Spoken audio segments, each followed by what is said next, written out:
Тэр нэгэн мантай өглөө би харуулын ээлжинд гарч байлаа.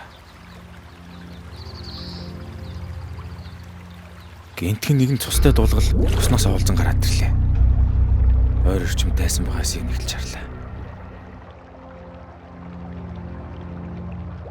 Удалгүй манан арилж, өглөө олж.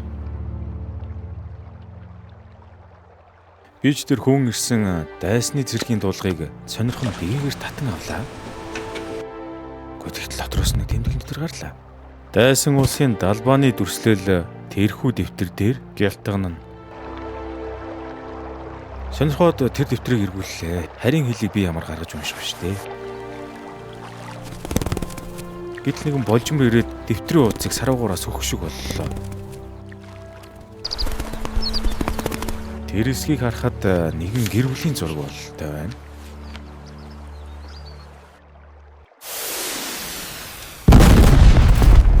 Гэвч удалгүй дайралт эхэлж нууцруугаа ухрах хэрэгтэй боллоо.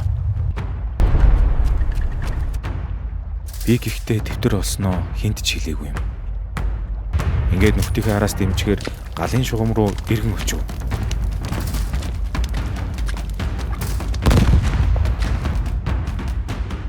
Бодлого би нэг сэжигтэй биетийг илрүүлээд гитэн очиж ойроос харахыг хичээвэ.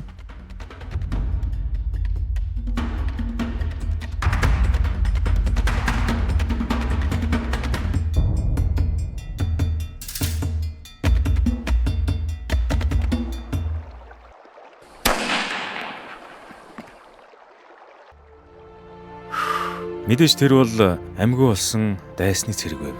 Нэг зориг гаргаад тоноглын тэрслийг нь очиж сонирхъя гэж бодлоо. Гэтэл нэг л танил царай байна. Түүнийг би таньна.